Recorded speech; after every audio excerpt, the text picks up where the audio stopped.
James Sharman and Sarah Peraria here to rank your weekend Premier League matches because the Premier League's back this weekend. It seems like it was a long time ago, doesn't it? That international break. It always just feels so long. And by the time club football is back, your engines are revving. Raring to get going. Yes. And there's some good games in the Prem This is weekend. a great weekend for football. So let's start. What is the least watchable game If this you weekend? do not have this at number 10, Mr. Sharman, I might have to walk out the door because it is Nottingham Forest and Luton. Okay, so I haven't got that. It's been a pleasure. Listen, Bournemouth Wolves isn't great either, all right? It's not but good. You're probably right.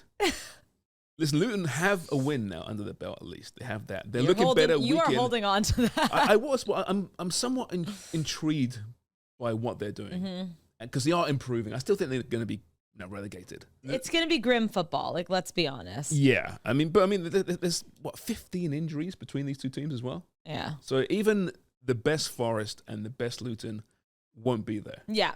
So then you had Bournemouth and Wolves. Yeah, and I'm kind of second-guessing now it being 9 because it's a Gary O'Neill derby, right? I love that. In comes your boy, Andoni Iraola. I say your boy because he's Spanish and you like all things that are Spanish. And it's been just dismal. I mean, they're winless in 12 Premier League games going back to last season.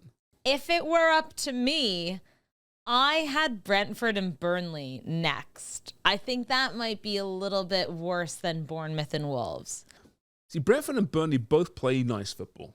Yeah. There's that. Yeah. It could be entertaining. I'm going to take Bournemouth and Wolves at number 9. Okay. Fine. Are you fine with that? Yeah. I mean, listen, the Gary O'Neill story is nice, but it's still Bournemouth and Wolves. There Yeah. isn't a hell of a lot there, although, like you said, Wolves are becoming a bit of a story. Yeah.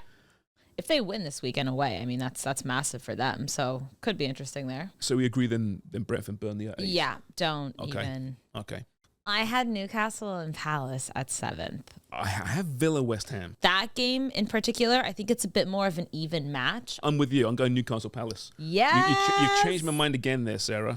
Number 7. We get along when Albert's not here. It's amazing, isn't it? Yeah. He's the disruptor. So Villa West Ham 6?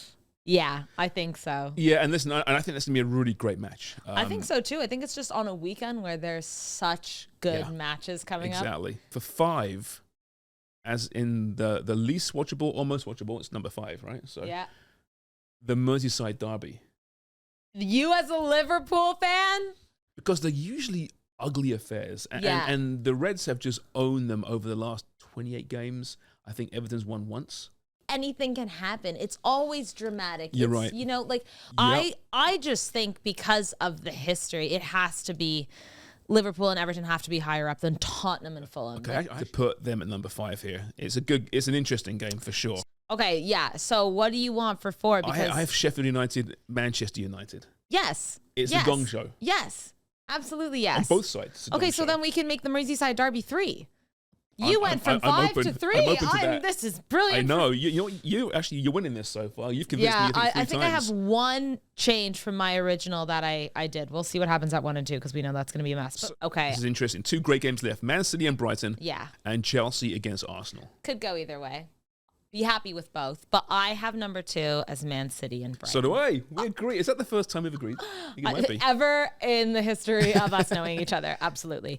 I think that City are going to smash them. And the only reason I'm saying that is because City are coming off of, 3 losses in a row. Yeah. Holland hasn't scored. So I think he's going to also go on an absolute tear. Yeah. Do you get where I'm coming from? No, I'm with you. I have them at number 2 as well. So why did you pick them number 2? For that much the same reasons. When Brighton lose, they usually lose bad. Yeah. Right? They get smashed. Now, what I'm looking forward to is hearing Pep's pre-game comments and post-game comments because he loves Brighton. He loves De Zerbi. He loved Graham Potter before De Zerbi. He always says something about Brighton. Oh, they play the best football in the world right now. I want to hear that. So, yeah, I'm taking City in that one, but that's going to be a great match regardless. Definitely worth watching. And Chelsea-Arsenal, have the Blues turn a corner, right? Won 3 straight games suddenly against pretty easy opponents, in fairness. Sure. It's a London derby, though. You know what I mean? These kind of things, exactly. We'll reconvene on Friday. Friday, and yes. with our 442picks.ca, and we'll each pick a couple of games, and maybe we'll discuss this further on Friday. But speaking of 442picks.ca, it's free to enter. Jump on there. Tons of prizes, loads of money available for the lucky winners. Room 442 is brought to you by North Star Bets. That's a win.